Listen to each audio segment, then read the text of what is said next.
Bienvenidos y bienvenidas una vez más a este podcast Charlas de Café. En esta ocasión con Eliana Gómez. Ella es psicopedagoga, pero actualmente te desarrollas en esta disciplina, digamos, tan linda que es danza terapia. Así es. Buenas noches. Estamos grabando de noche, así que buenas noches. Y primero agradecerte por haber venido a este espacio. No, gracias a vos también por haberme invitado. Bien, contame un poco de qué se trata esto de la danza terapia. Bueno, la danza terapia es una disciplina que surge en Estados Unidos, que en realidad se llama danza movimiento terapia, que surge en un contexto de la salud mental a manos de una bailarina que empieza a trabajar en una clínica psiquiátrica dando danza a un grupo de personas con patologías bastante severas. Desde allí el equipo médico empezaron a observar que ciertos pacientes después de las clases empezaban a notar cambios significativos en sus comportamientos, en su vitalidad, en su energía, y esto desarrolló toda una disciplina, toda una investigación que se funda en Estados Unidos y después viene acá a la Argentina. Pero en realidad la danza en sí es medicina, digamos, o sea, desde el origen de todos los tiempos, digamos, el ser humano ha danzado en ceremonias. Exactamente. Para la lluvia, para ir a la guerra, para la muerte. La danza es una danza, ha formado parte de las comunidades, de los rituales, y que sin lugar a dudas ha estado también conectada con la ampliación de la conciencia y por tanto de la sanación. Entonces está toda esta mirada academicista y científica que es totalmente válida, pero también está todos estos saberes ancestrales que acompañan a la práctica de la danza, ¿no? Bien, pero en realidad tu formación académica principal o primeramente fue la de psicopedagoga. Sí.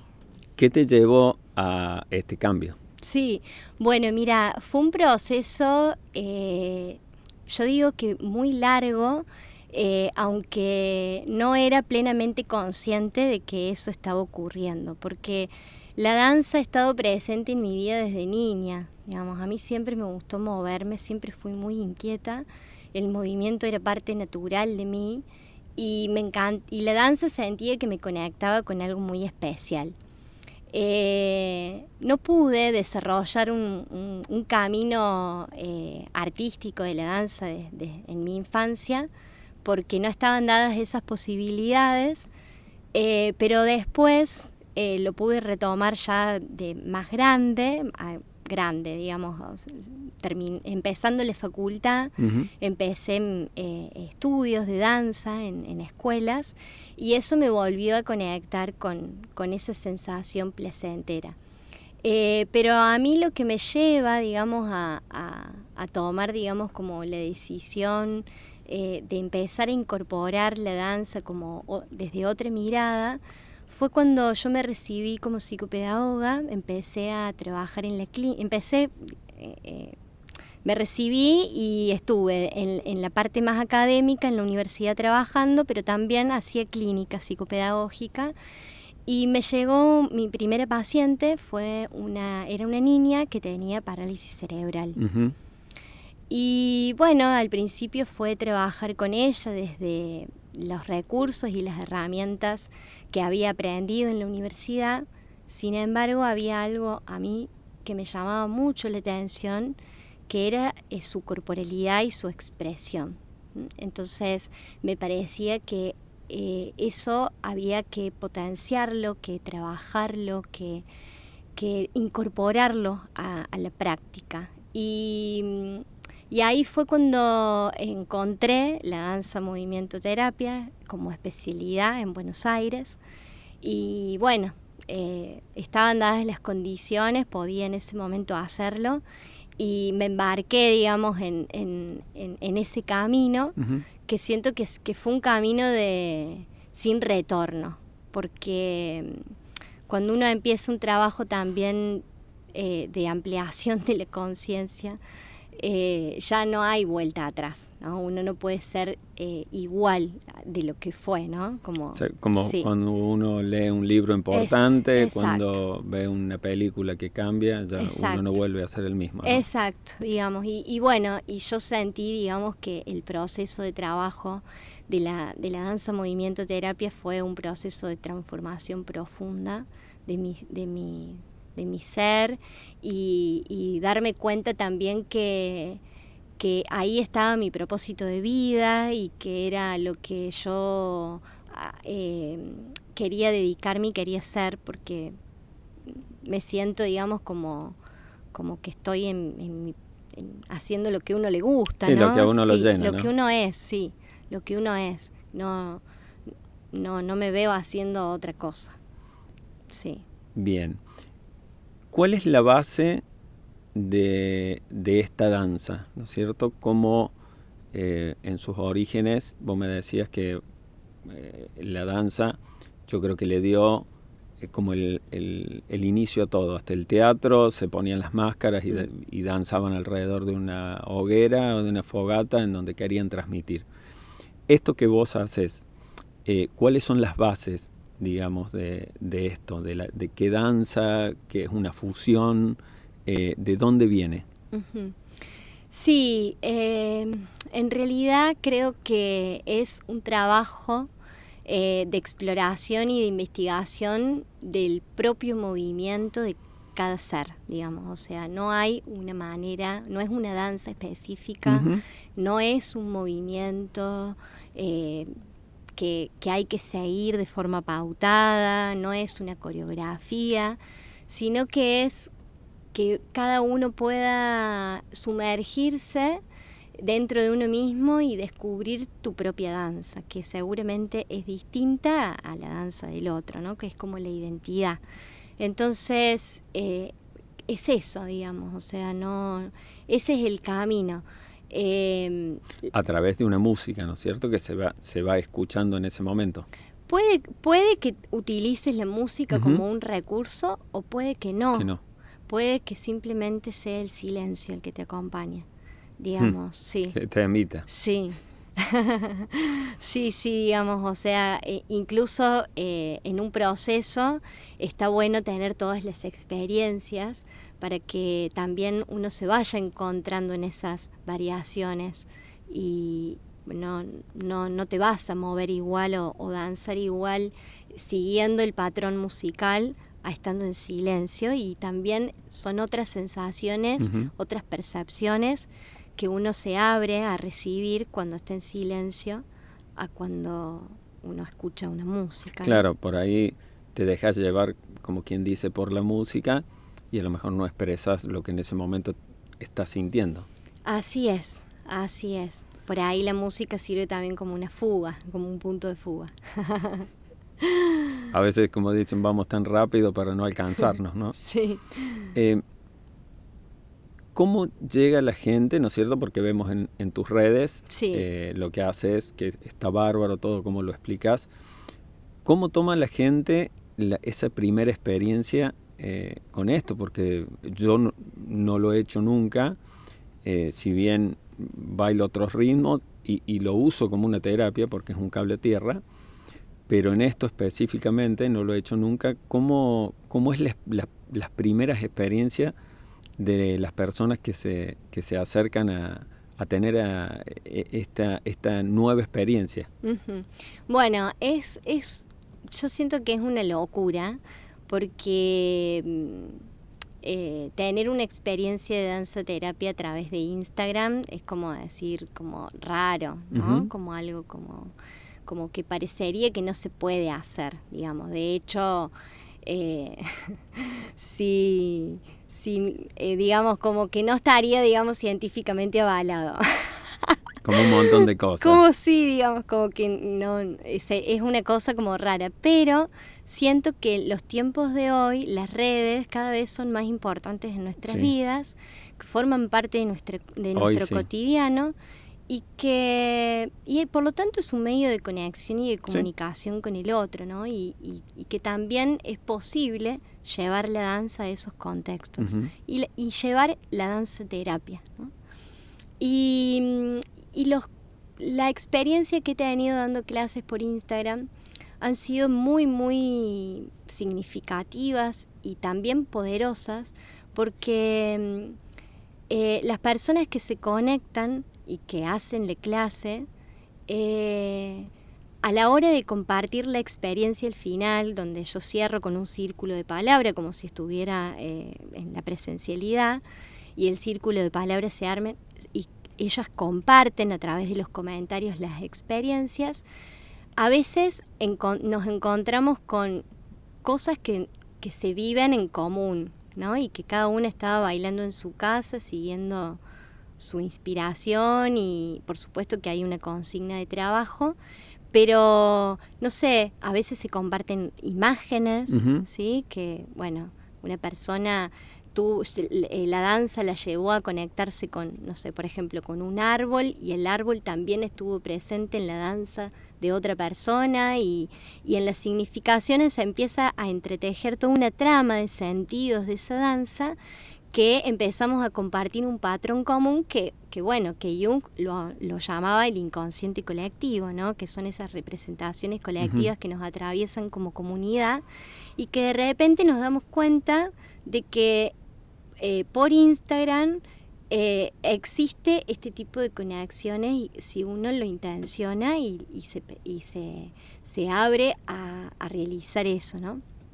Entonces, eso a mí me asienta en la idea de lo significativo que es la práctica de la danza, y de poder llevar la danza a este contexto bien actual, ¿no? Perfecto. Sí. Sí, la verdad que escuchaba, debe ser una experiencia muy interesante, porque en esta sociedad en la que vivimos en piloto automático, nunca, yo creo que tomamos esa conciencia corporal o conectamos con nuestro cuerpo, y más en una horita que puede llegar a durar esto, en silencio, ¿no? Con lo bien que le hace a nuestra mente el silencio, por un rato.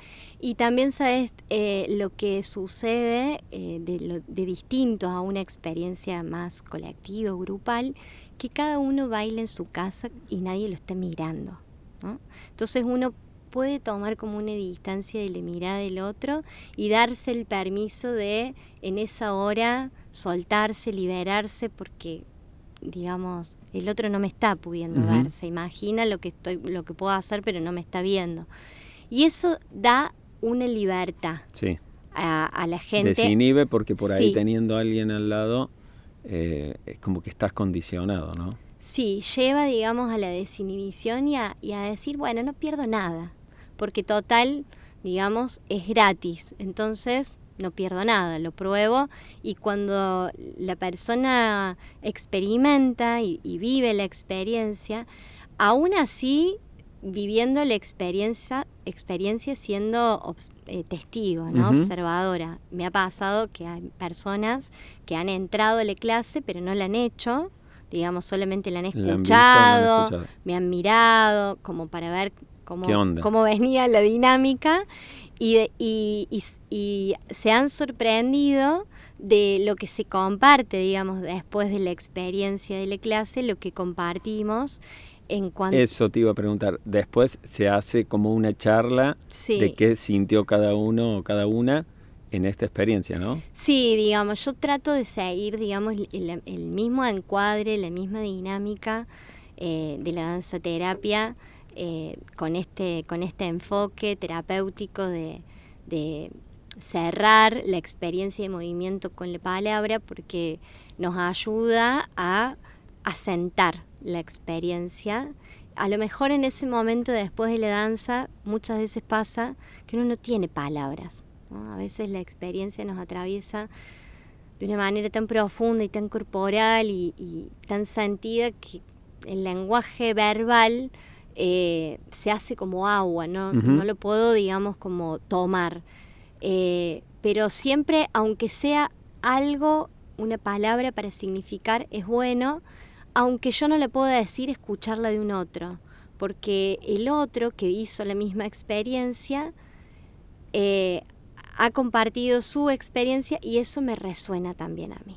Digamos, el otro se termina transformando también en un espejo en el cual yo me puedo mirar. Y eso es muy terapéutico, porque a veces lo que le pasa al otro es también lo que me está pasando a mí. Y el otro le puedo poner palabras que yo no pude. Exacto. Entonces, eso ayuda a crear nuevos sentidos a la experiencia humana y por lo tanto a poder sobrepasar en todo este tiempo todo el estrés y toda la ansiedad que se vive. Se está viviendo. Sí, que se y vive. Darse cuenta de que no somos los únicos por los que estamos pasando por esas situaciones. Porque a veces decimos, ¿por qué a mí? ¿Por qué me está pasando? Y cuando miramos un poquito al costado nos damos cuenta que no somos únicamente nosotros, que hay un montón de gente que está pasando por cosas mucho peores que nosotros. Lo nuestro es un mundo que está bárbaro, pero bueno, nos ayuda a tomar conciencia de que a veces lo que estamos pasando nosotros no es tan malo, ¿no? Y se puede solucionar. Sí, y que además a nivel contextual estamos atravesando cambios muy profundos y hay mucha incertidumbre, también se vive con mucha incertidumbre y no hay estabilidad de ningún tipo en ninguna de las áreas de la vida. Uh-huh. Entonces, digamos, es como que uno está siempre remontando en un caos constante y encontrar la armonía o el orden dentro de ese caos a veces es desesperante, ¿no? Y a mí también me ha pasado de bueno, yo he sido, digamos, desde niña una persona altamente sensible. Entonces, bien, eso contame, sí. Te iba a preguntar, desde tu infancia. Sí, he siempre sido altamente sensible, digamos, o sea, yo me daba cuenta de que las emociones a mí me atravesaban de una manera mucho más fuerte que cualquier otra persona y tuve también que encontrar espacios para poder canalizar esas emociones, ¿no? Entonces, por eso digo que para mí la danza, digamos, o sea, fue como un quiebre fundamental porque empecé a darme cuenta de que, claro, acá yo puedo ser realmente, ¿no? Porque hay cosas que puedo expresar acá que de otra manera no las puedo hacer, entonces es por acá, digamos, o sea, este es mi camino. Y bueno, y eso ha sido, digamos, como el norte y uno sabe también cuando esa voz, ¿no? Escuchar esa voz interna que es la voz de la intuición que uno sabe hacia dónde tiene que ir porque así lo siente, ¿no? ¿En qué momento, a partir de tu infancia, ¿no es cierto?, por ahí te diste cuenta de que eras como muy, por lo que te veo, espiritual, o no sé si llamarlo espiritual, o muy de introspección o sensibilidad? ¿Hubo en algún momento de tu vida o algún clic que hayas hecho por alguna situación, por algo? Bueno, en la escuela, digamos, era como la niña llorona. Siempre, digamos, me caractericé por esa sensibilidad. Expresar, sí, las emociones también. Por esa sensibilidad, te digo, extrema. Y en mi adolescencia la padecí. En mi infancia, digamos, fue como... pasó como más desapercibida, digamos, como que sí...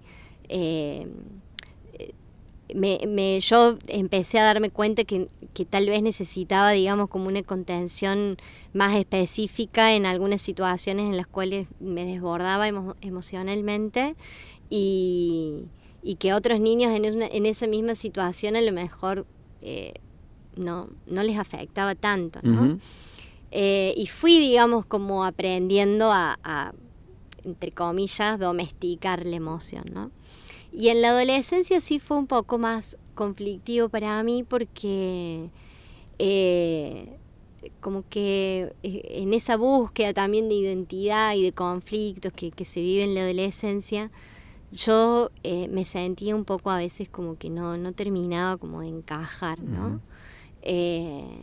como que me costaba, si bien siempre he sido muy sociable y no tengo problemas de interacción, pero el sentido de pertenencia, de siempre he estado ahí como en jaque, no sé por qué, digamos, como que... y eso me ha llevado, digamos, a ser a veces como más selectiva, y en este último tiempo ya lo he asumido completamente como a la reclusión. Como que, ok, me doy cuenta de que... Me gusta la gente, pero no tanto. Me gusta la gente, está todo bien, pero estoy mucho mejor en mi casa sola, ¿no? Digamos como que... y además también siento que por ahí esto se ha de alguna manera acristalizado, por decirlo de alguna forma, después de la pandemia. Sí, en lo cual el hecho de haber estado encerrados, de no poder salir, a mí me permitió un trabajo que ya lo venía haciendo, pero como más directo, Uh-huh. De profundidad, de introspección, que la verdad que después de la pandemia a mí me costó mucho más volver a la, entre comillas, normalidad, porque sentía que yo estaba como desfasada del tiempo, ¿no? Como que de un día para el otro se abrió todo y uh-huh. Parecía como que había que salir de nuevo a la calle a hacer la vida como siempre llevaste. Y te había gustado más la otra. Y yo digo, pero ¿cómo sería, digamos, esta vida después de lo que atravesamos? Uh-huh. Digamos, es como que no podía ser igual que antes, ¿no? Y a mí eso me cuesta, reconozco hasta el día de hoy por ahí. ¿Qué es lo que te cuesta de esa salida? Entender que por ahí es vivir como se vivía antes, ¿no? Seguir el mismo ritmo que se vivía antes. A mí me parece que después de lo que atravesamos no podemos tener el mismo ritmo. No hay forma, hay un proceso psíquico de adaptación, ¿no? En ese ritmo. Vos sabés que mucha gente decía esto nos va a cambiar y tuve varias discusiones porque yo decía, vos sabés que te va a cambiar. Hay gente que sí, que va a cambiar, pero hay gente que ya teníamos como una introspección hecha o que no nos gustaba tanto el bullicio o que no nos va a cambiar mucho, y a la que le gustaba la otra vida, y esto los va a cambiar los primeros meses y después va a volver a ser exactamente lo mismo. Pero por ahí a los que nos gustaba la soledad o que estamos bien con nosotros mismos, no nos va a cambiar en mucho.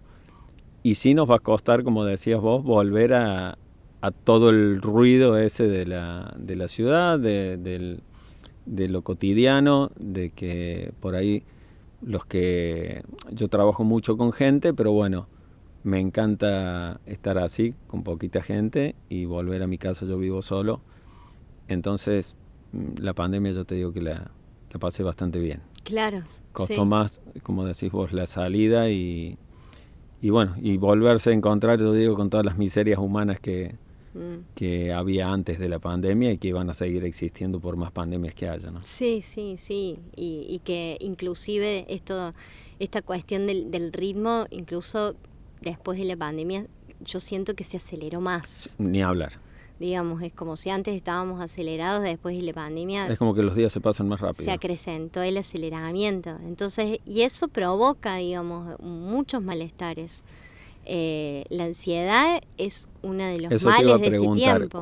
¿Qué emociones son las que más notas en esta danza terapia? Sí, la ansiedad es una de las emociones que más se manifiestan, ¿no? Y eso... ¿Cuesta a la gente hacerla bajar un cambio? Sí, digamos, como que...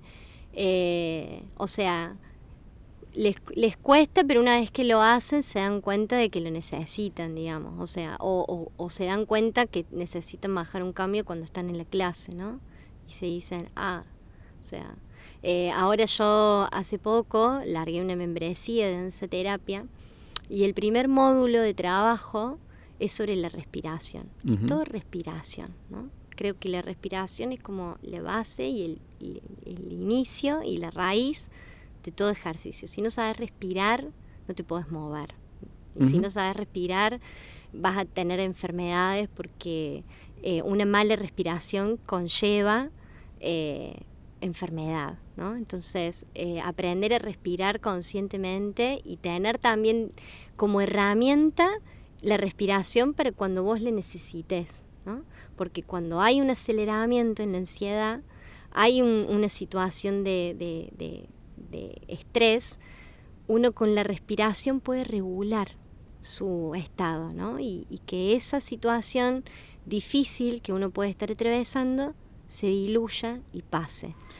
Mira, vos sabés qué me pasa, yo que trabajo en la parte de entrenamiento y todo, nacemos respirando diafragmáticamente, ¿no?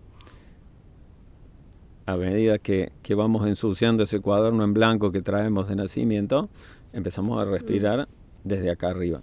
Y no sabes lo que me cuesta bajar. No hay forma de que les digo, inflen la panza, los tengo que acostar para que se den cuenta cómo cuando inspiran se infla la panza y no el pecho.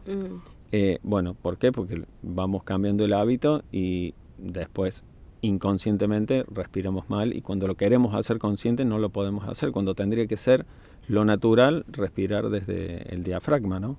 Totalmente. Lo que pasa es que ni siquiera sabemos dónde está el diafragma. No lo reconocemos. Si vos, en las clases no conocemos nuestro cuerpo. No conocemos nuestro cuerpo, ¿no? Entonces, las clases también habilitan a decir, o sea, no sé dónde está mi diafragma. A ver, ¿dónde está mi diafragma? Lo voy a tocar en mi diafragma. Lo voy a sentir cuando lo estoy respirando. ¿Cómo se mueve? ¿Qué me pasa cuando se mueve? Y ahí empieza, ¿no? el trabajo de la danza, porque la respiración es una danza, uh-huh. ¿no? Es una danza, es un vaivén. Y qué es lo que más automático tenemos, ¿no? Porque, o sea, no estamos conscientes de nuestra respiración. No. Y llevar la conciencia ahí, primero que es una herramienta que lo tenemos al alcance de la mano, ¿no? Es decir, no hace falta ni siquiera que... Nada, depende únicamente de nosotros. Depende únicamente de vos, ¿no? Entonces también es como decirle a la persona, no te hace falta un psicofármaco, ¿sí? Te hace falta frenar y ver Empecemos, cómo... claro, por lo y menos empezar costoso. A respirar. Frenar y empezar a respirar, ¿no? Digamos, o sea, o a lo mejor sí necesitas. No es que estoy en contra de los psicofármacos. No. Pero a veces lo primero que hacemos es ir a la farmacia y automedicarnos sin saber ni siquiera de dónde viene el síntoma, ¿no? Exactamente, digamos, o creer que la solución de eso pasa por ahí, ¿no? Entonces, el retorno a la sabiduría del cuerpo siento que es clave en estos tiempos. Claro. Sí, una conciencia corporal que la vamos perdiendo a medida que van pasando los años, ¿no? Sí. De hecho, te diría que me animo a decirte que no hay una educación corporal. No, ni educación corporal, ni educación emocional, ni... Bueno, pero es que justamente, digamos, la educación emocional pasa por el cuerpo. Sí. Freud decía, somos ante todo seres corporales, ¿no? Exactamente. En mis talleres con las infancias, que trabajamos las emociones, a ellos les resulta muy fácil identificar la emoción en el cuerpo. Digamos, no, al adulto le cuesta más. Sí. ¿No? Como ¿qué cuerpo? Digamos, ¿tengo un cuerpo? Cierto, y la emoción lo tengo que ubicar en qué parte del cuerpo. Y ahí, digamos, es como, en cambio el niño, digamos, o sea, ¿en dónde identificás la tristeza? En la boca del estómago, en el corazón, en la espalda. Cada uno identifica la tristeza, pero sale de forma casi natural. Automática, ¿no? Como que no hay ni siquiera un cuestionamiento, ¿no? Es decir, ay, ¿será en el estómago? No. Claro, ni siquiera lo dudan. No lo dudan, la tienen muy clara en ese sentido, digamos. Es como, por eso a veces digo, la educación corporal nosotros tendríamos que aprender a observar también más cómo los niños expresan sus emociones y cómo también se lo permiten, y que justamente la función del adulto es como regular, porque digamos el niño por sí mismo a veces no puede ser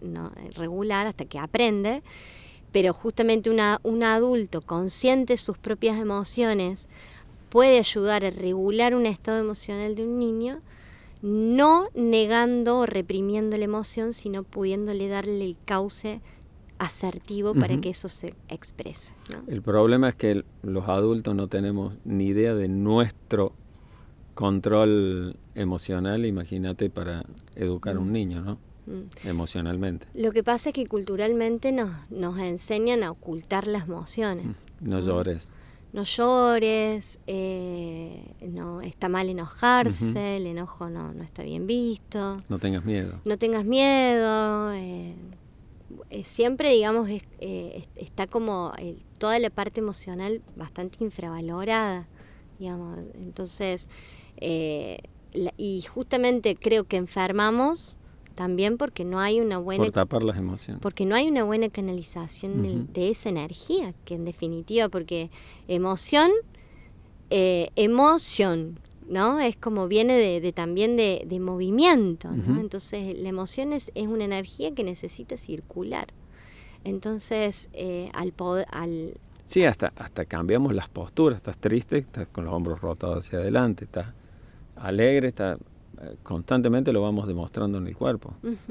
Y también saber de que con el cuerpo podemos educar las emociones, ¿no? Entonces, si yo soy insegura y tengo muchos temores, puedo con ciertas posturas practicar y afianzar la fuerza del cuerpo para sentirme segura, arraigada, y empezar a sentir como un poco más de empoderamiento, ¿no?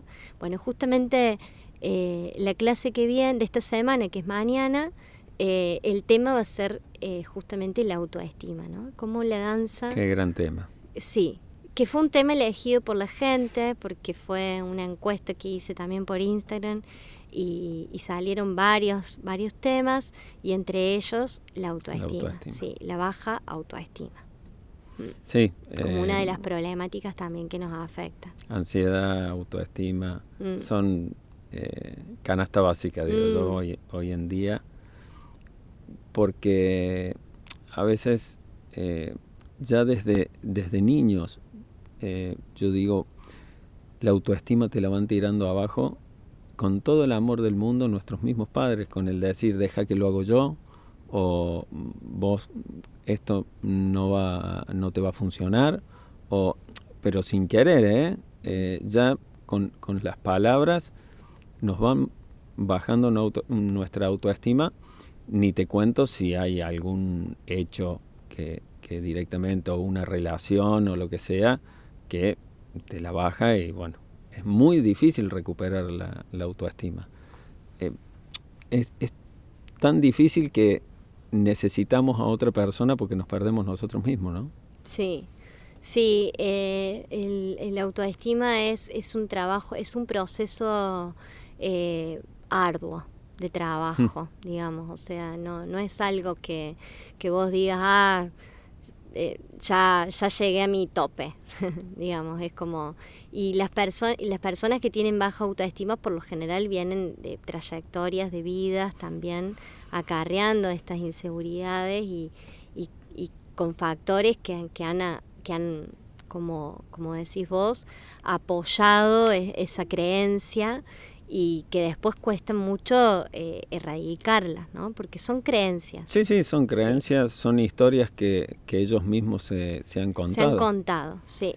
Hay un trabajo de desprogramar también estas creencias y de poder sentir en el cuerpo, desde la danza terapia, esa fuerza, ¿no? Esa fuerza que tengo para estar de pie, para sostenerme, y tener mucho contacto con la tierra, ¿no? Como la tierra también como un elemento que apoya Ujú.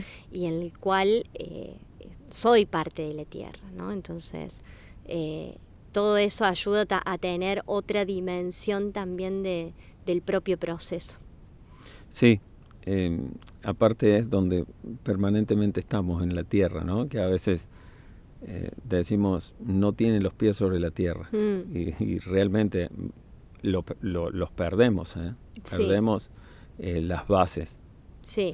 por situaciones, por vivencias, por lo que sea. A veces perdemos las bases. Realmente la frase de tener los pies sobre la tierra es fundamental.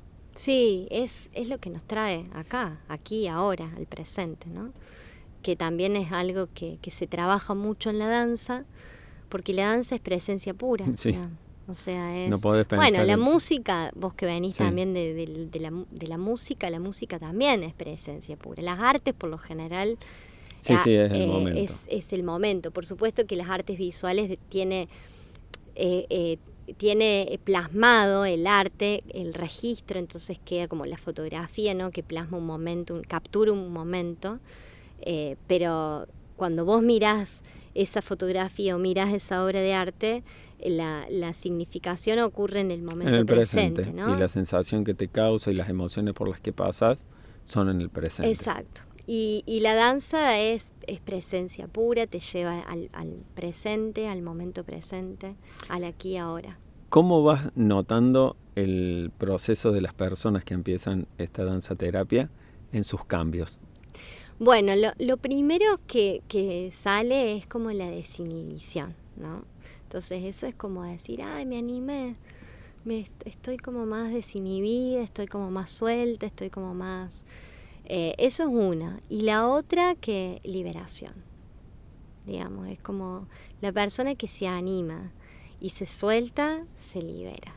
Entonces, y la catarsis es fundamental porque uno acumula mucho durante el día, tensiones. Que se van acumulando día a día. Que se van acumulando, entonces en ese espacio está el permiso para soltar, y la consigna es movete como lo sientas. Sí.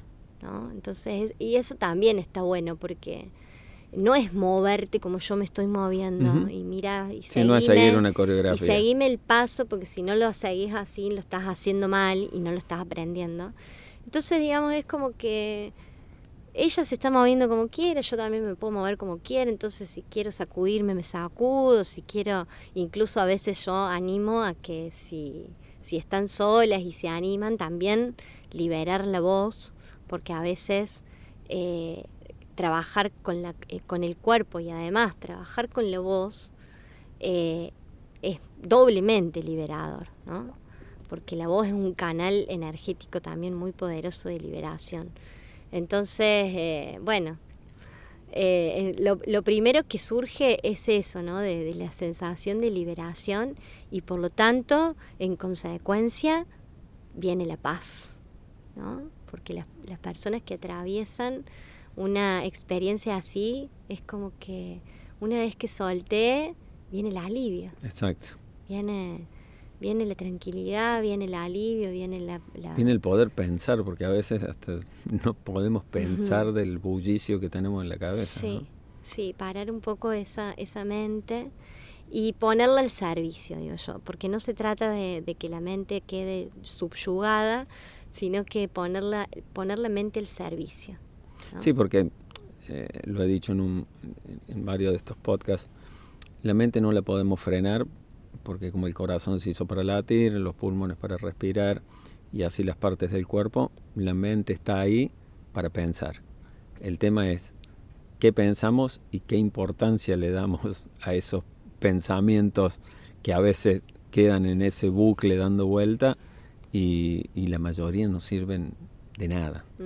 Porque la verdad que la mayoría de los pensamientos que tenemos lamentablemente son negativos y son repetitivos, ¿no? Sí, y una de las cosas importantes también que destaco es que la danza fomenta mucho, como la meditación también, fomenta mucho esta visión del testigo, ¿no? ¿Qué significa? Esto de poder observarme a mí misma como un testigo. Como si Desde afuera. Desde afuera. Entonces, estoy observando que tengo millones de pensamientos, ¿no? Entonces, Que no nos damos cuenta. Que no nos damos cuenta, pero ahora, la decisión y la voluntad están en decir, bueno, esos millones de pensamientos ¿me van a dominar?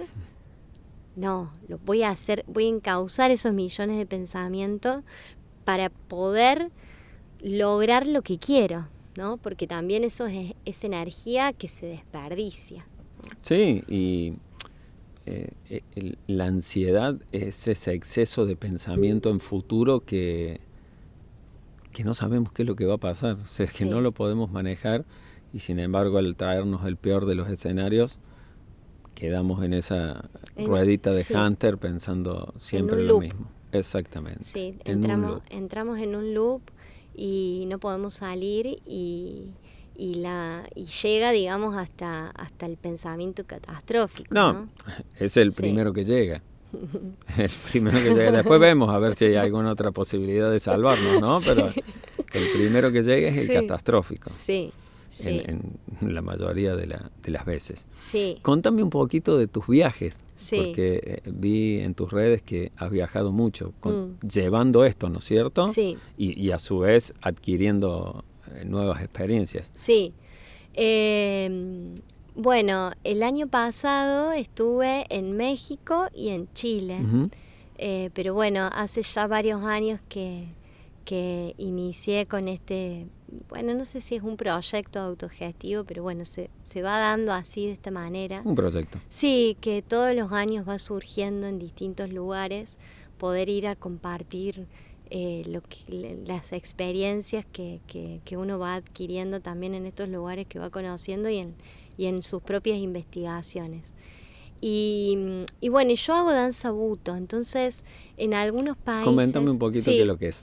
La danza buto es una danza de vanguardia japonesa que surge en un contexto de posguerra, después de la Segunda Guerra Mundial, y tiene influencias del surrealismo, de corrientes artísticas occidentales, porque después de la Segunda Guerra Mundial Japón se abre, entonces empiezan a llegar nuevas influencias, y toma los fundadores, por decirlo de alguna manera, de esta danza, que fue Ishikata y Kazuo Ono, toman estas influencias que vienen del surrealismo y del dadaísmo y las fusionan con el teatro No y otras corrientes orientales artísticas.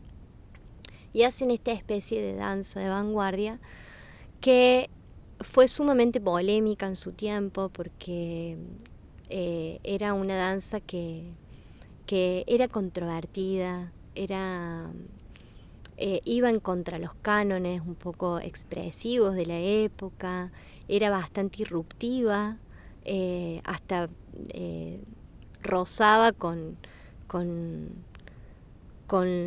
lo disfuncional, ¿no? Entonces surge, digamos, como de alguna manera como este quiebre de mostrarle a la sociedad algo completamente diferente y nunca visto, y tocando temas también bastante controversiales en aquella época, como era la homosexualidad, por ejemplo. Kinshiki, que fue la primera obra de danza buto que fue representada en Japón, justamente se trataba de una novela que hablaba, ¿no?, sobre la homosexualidad, ¿no? Entonces era, digamos, como una danza que iba en contra de lo establecido, ¿no? Entonces surge desde ahí, como esa rebelión, ¿no? Y al tener influencias también de las corrientes occidentales, se alimentan mucho por ejemplo, de artistas como Antonin Artaud, en la concepción del cuerpo, ¿no?, como un cuerpo sin órganos, que llevara a la descomposición del cuerpo funcional para descubrir cuáles otras potencialidades se pueden revelar, ¿no? Entonces, se empieza como a disgregar el cuerpo para conformar nuevas corporalidades. Y eso fue, digamos, como es lo que a mí me resulta como más fascinante de la danza, que es lo que a mí más me llama la atención y me gusta, y me parece sumamente desafiante, de justamente poder como romper el esquema del cuerpo, la concepción del cuerpo, las funcionalidades del cuerpo, y abrirse a otras nuevas posibilidades de percepción y de exploración, ¿no? ¿Cómo notaste con todo este tema de la ansiedad y todo esto, por ejemplo, acá los argentinos con respecto a México? Uh-huh. ¿Cómo ves? ¿Son muy parecidos la parte esta de América en las emociones, en esta ansiedad que acá la vemos constantemente, más allá de que este es un país que genera ansiedad, ¿no? Porque no se puede planificar absolutamente nada y hay otras partes que mantienen como una línea y bueno, por lo menos en la parte laboral o económica son más predecibles. ¿Cómo lo ves en el tema emocional entre, por ejemplo, México y Argentina? Sí, bueno, en México hay varios estados, ¿no? Entonces, yo creo que México tiene una diversidad muy, muy grande, así como tiene una diversidad cultural, también tiene una diversidad de hábitat, ¿no? Uh-huh. Entonces, por ejemplo, está la monstruosidad de Ciudad de México, sí, en donde, bueno, yo no he vivido en Ciudad de México, pero creo que si viviría en Ciudad de México y tendría que trasladarme en esa ciudad, creo que viviría con ansiedad, digamos, uh-huh. O sea, porque ya el hecho de tener que tomarme 3 transportes para llegar a un lugar y atravesar tanta gente y tanta movida, creo que no sé si yo lo podría sostener en el tiempo. Digo creo porque nunca viví esa experiencia, no sé si la podría hacer. Por lo tanto, me parece que, pero vos te alejas de Ciudad de México y entras a un estado, uh-huh.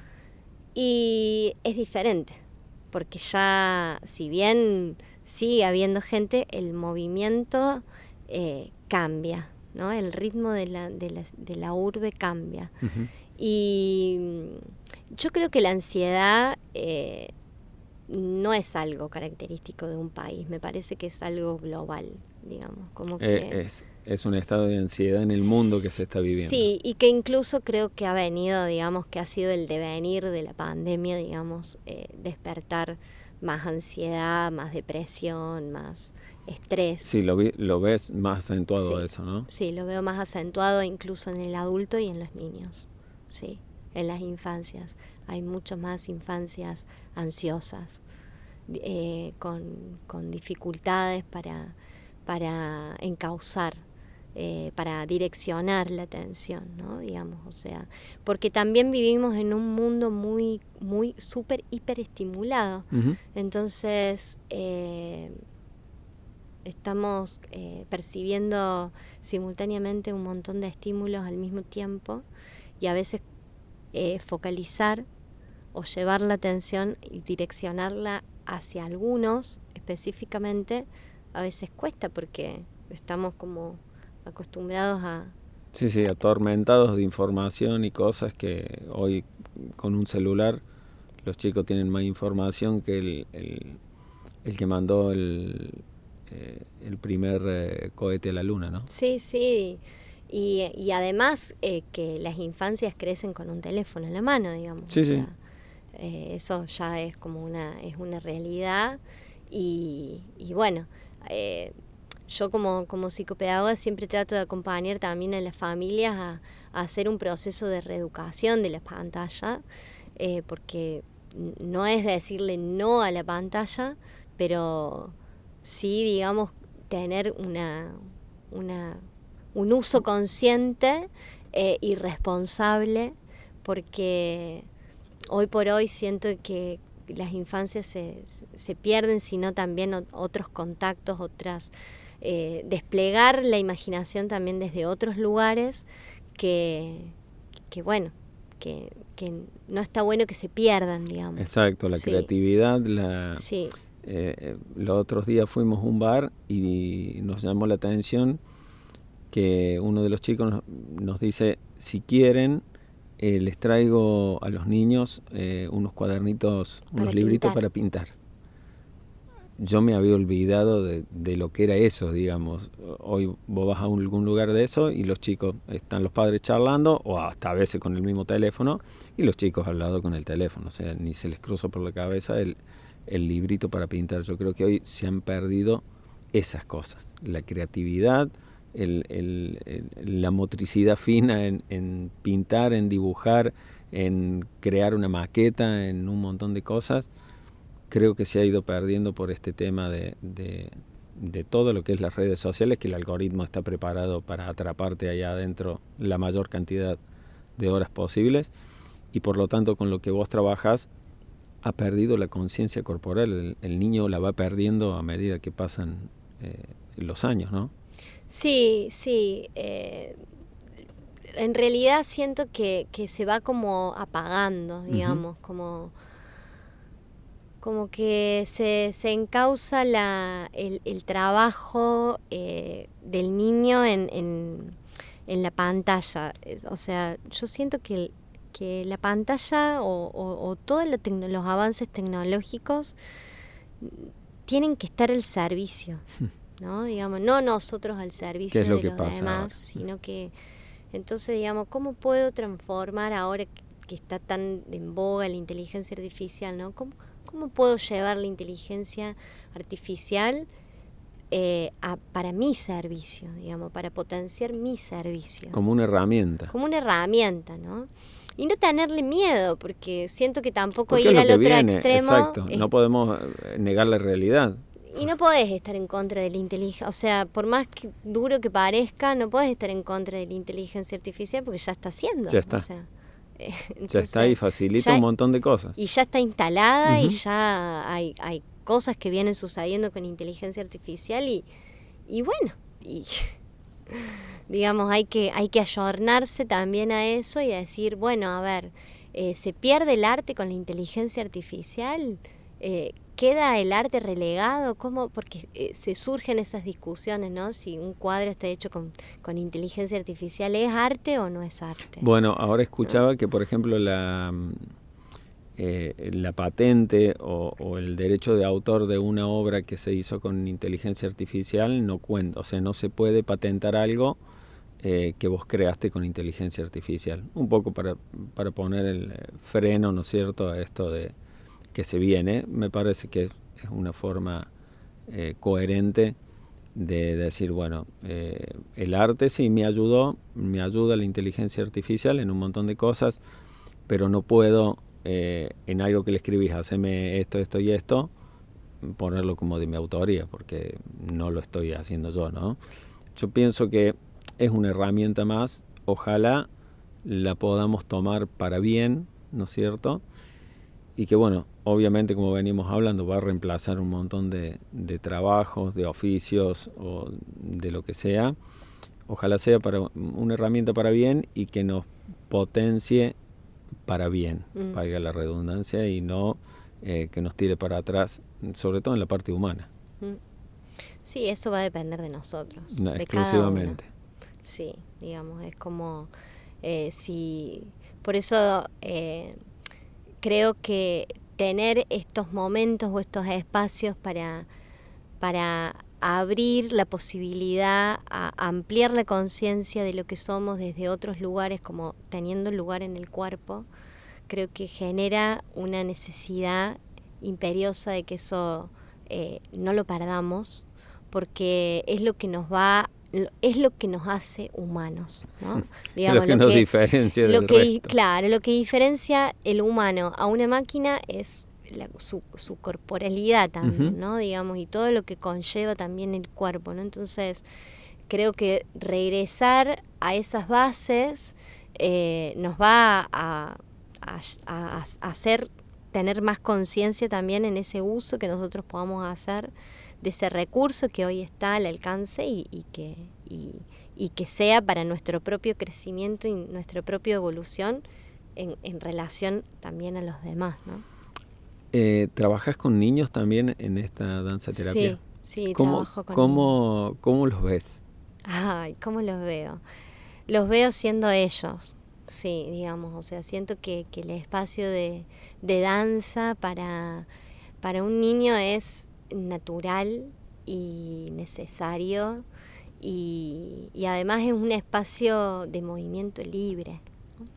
En donde ellos cuando llegan a mi casa, que es Artemisa, ellos ya saben que se sacan los zapatos y entran a la sala de danza descalzos y empieza, la clase ya empezó, digamos, o sea. ¿Estas clases tenés presenciales y virtuales también? Sí, no, en los niños no hago virtualidad. Bien, pero sí en Sí. adultos las dos modalidades. Sí, en adultos sí. Sí. Bien. Es como que el niño lo hace mucho más natural. El niño llega y directamente se saca los zapatos y entra. No hace falta ni siquiera que le dé una consigna, digamos. Ellos ya empiezan a moverse, uno empieza a saltar, el otro se tira al suelo, empieza a girar, el otro se estira, cada uno está, digamos, en su propia exploración hasta que van llegando todos. Una vez que llegan todos, bueno, nos saludamos, tenemos nuestro momento de reconocimiento con el otro y bueno, y ya después empieza la clase, ¿no? O sea, la clase empieza. La clase ya empezó, pero digamos, empieza, digamos, las dinámicas y los ejercicios. Y ellos disfrutan, digamos, es puro goce, digamos, o sea, ellos desde que llegan hasta que se van y se ven cambios, pero me imagino, pero increíbles de un mes para otro, me animo a decirte, ¿no? Así, digamos, de niños con a veces dificultades para desapegarse,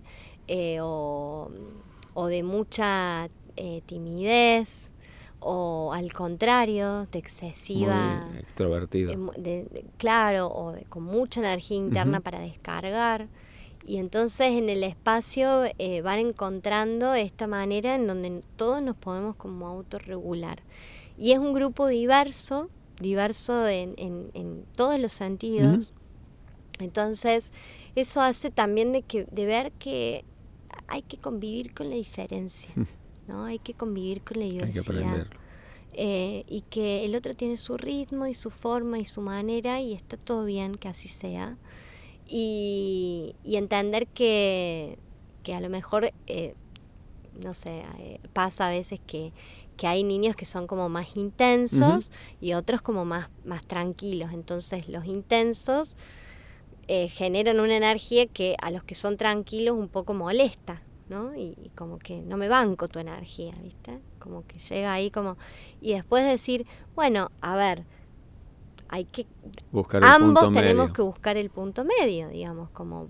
O sea, vos entender que el otro tiene más energía y el otro entender que, digamos, entonces es como que el grupo ayuda también a esta regulación de los comportamientos y las conductas y se generan lindos espacios de encuentro y también de ayuda mutua, porque entonces este niño, por ejemplo, que un caso concreto que lo tengo fresco porque lo estuve trabajando hoy con la familia, le costaba mucho adaptarse a la presencia de este niño que era desbordante de energía, ¿no?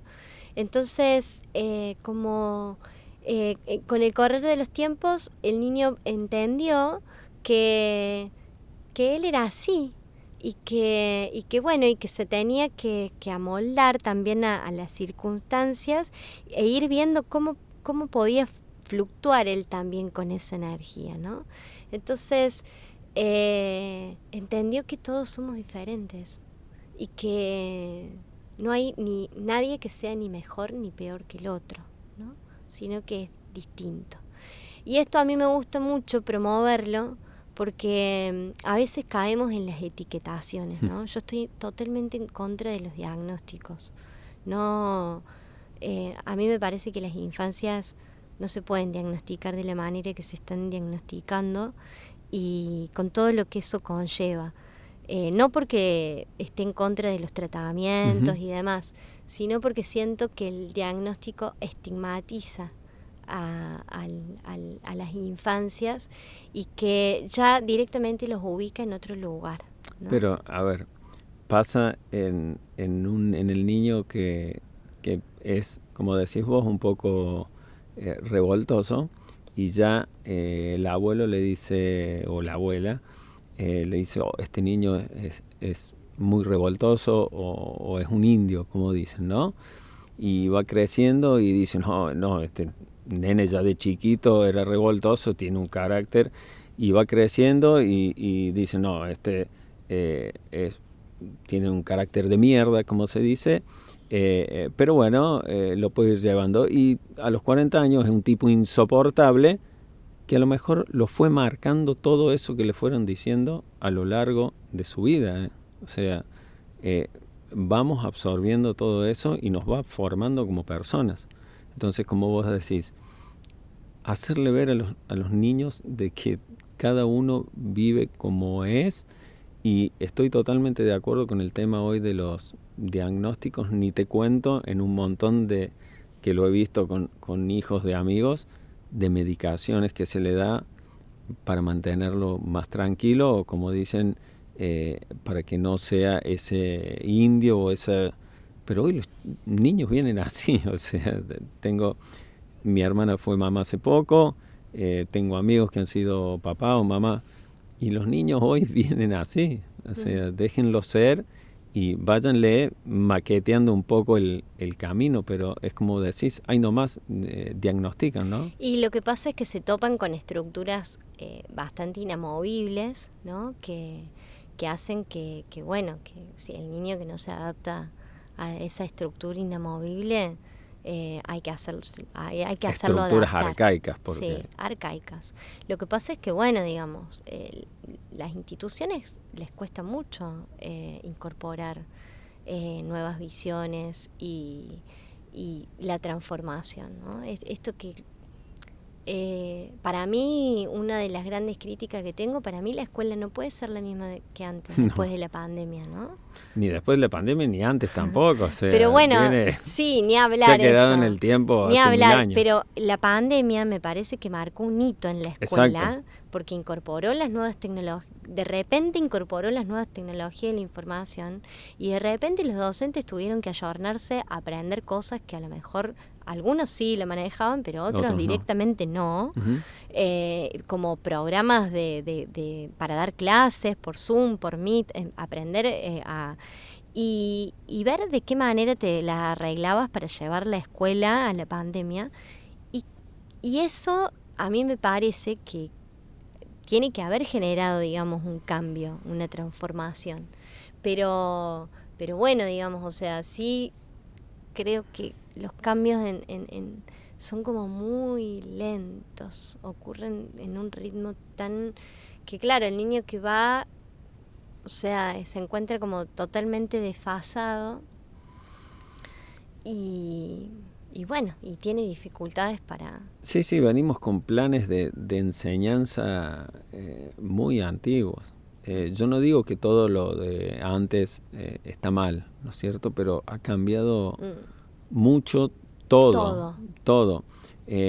Las universidades, veía cómo se plantea una carrera, por ejemplo. Uno va con un proyecto de una carrera, a los 4 o 5 años recién la pueden llegar a probar. O sea que el primer egresado va a estar a 10 años de que alguien planteó algo. En 10 años, hoy como vivimos, cambió todo. Sí. Y estamos con planes tienen las mismas materias mis viejos que hoy sus nietos. O sea, es como que nos hemos quedado en el tiempo en un montón de cosas, cuando tenemos la inteligencia artificial por un lado, y por el otro lado el sistema de enseñanza o de educación a los niños sigue siendo de hace 100 años atrás, ¿no? Sí, está como totalmente desfasado, ¿no? Y bueno, y eso también se ve, digamos, porque se percibe, digamos, o sea, se percibe ese desfasaje. ¿Qué ves en los niños más que nada, en la parte sobre todo emocional? ¿Qué es lo que traen a veces desde la casa, no? Lo que más se ve es ansiedad. sí. Volvemos a lo mismo. Sí, lo que más se ve es ansiedad, agresividad también. Suele haber mucha también, como mucha dificultad para comunicar las emociones. Y niños con mucha necesidad también de expresarlas, de tener ese espacio para poder manifestarlas. Entonces, yo trabajo mucho con las emociones en la infancia. Me parece que la educación emocional tiene que ser un eje transversal dentro de la currícula de todas las escuelas, en todos los niveles, no solamente inicial, sino en todos los niveles, porque la educación emocional es algo que lo tenés que aprender toda la vida.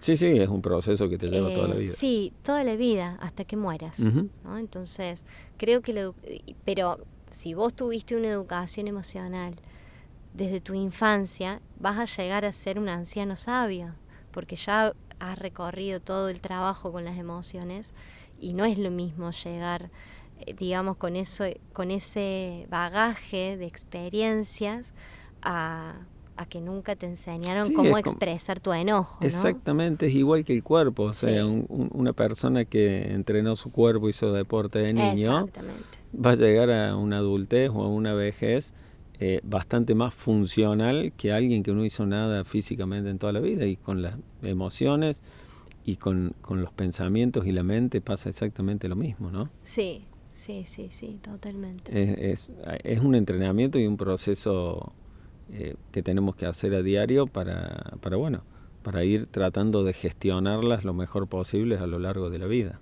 Sí. Y lo ideal es empezar de niños. Ojalá vaya cambiando sobre todo los planes de estudios en la primaria, ¿no es cierto? En poner este tipo de, yo le digo, materias o talleres o lo que sea, en donde se trabaje la gestión emocional, ¿no? Que es tan importante hoy. Sí, de poder desarrollar la inteligencia emocional. Porque a veces la escuela se concentra en la inteligencia lógica, matemática o de la lectoescritura, ¿no? Pero se olvida de la inteligencia emocional, ¿no? Y la inteligencia emocional es algo que necesitamos desarrollar, potenciar y cultivar. Sí, porque hoy en día estamos pasando en muchas cuestiones por la mejor época, ¿no es cierto?, de la historia, por todos los avances, pero también es la época que más ansiolíticos y antidepresivos se consumen en el mundo, ¿no? Sí. Entonces algo me parece que estamos haciendo mal. Es el mal de la época, digamos. Yo siento que la ansiedad, la depresión están siendo los males. La otra epidemia. ¿Tuviste alguna vez en tu vida algún depresión, ataque de ansiedad, ataque de pánico, que hoy es muy común y hasta a veces nos pasa y no sabemos ponerle el nombre porque no sabemos qué es lo que nos pasa? ¿Has experimentado que, bueno, después todo esto que has hecho obviamente te sirvió para eso? Sí, y me sirve actualmente, sí. Lo que más he experimentado ha sido, digamos, como la ansiedad, digamos, y también la depresión, pero no tanto, digamos, como que siento que la ansiedad en mi caso es más sustancial. Y creo también que en ese sentido la danza me ha salvado, digamos, como que la danza y me salva hasta el día de hoy, porque no me siento exenta de esos males, no. Me siento, digamos, como que incluso los padezco, entonces porque los padezco los puedo procesar en mí y a partir de esa experiencia me animo a compartirla porque es algo que lo estoy trabajando y que me está haciendo bien a mí, entonces eso lo puedo compartir. Yo siento que el terapeuta es el sanador herido, ¿no? Entonces, digamos, como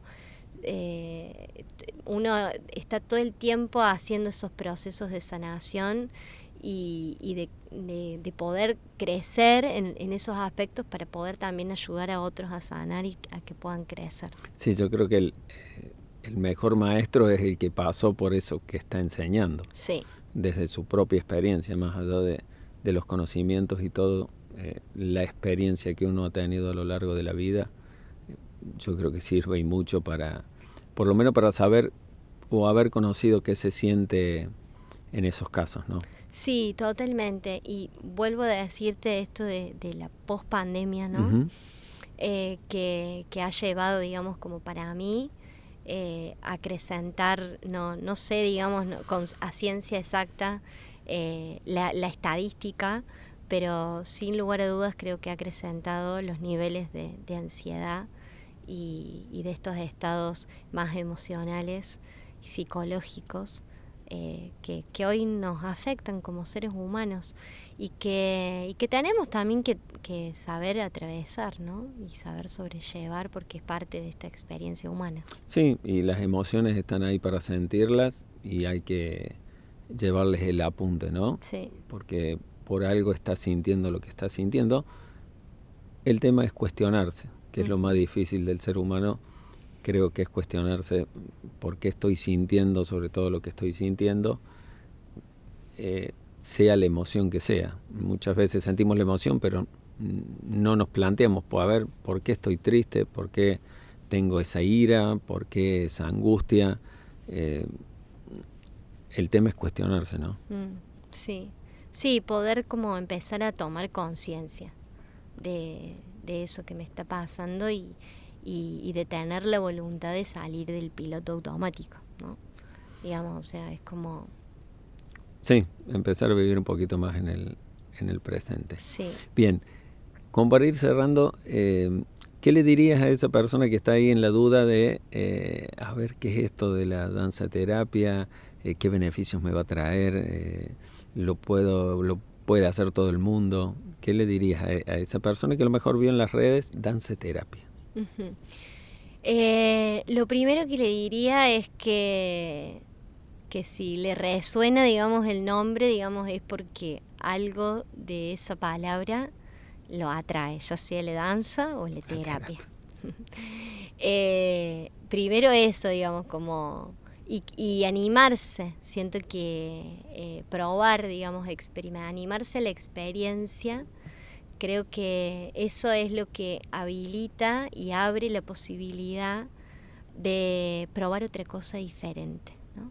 Porque la danzaterapia sale de las terapias convencionales, uh-huh, porque no prima solamente la palabra. Vos vas a una terapia que puede ser sumamente beneficiosa, no es que esté en contra de las terapias verbales, pero a veces nos pasamos años en terapias verbales y que puede trabajar en conjunto con esto. Sí, sin no tiene lugar nada que a ver dudas. una cosa con la otra.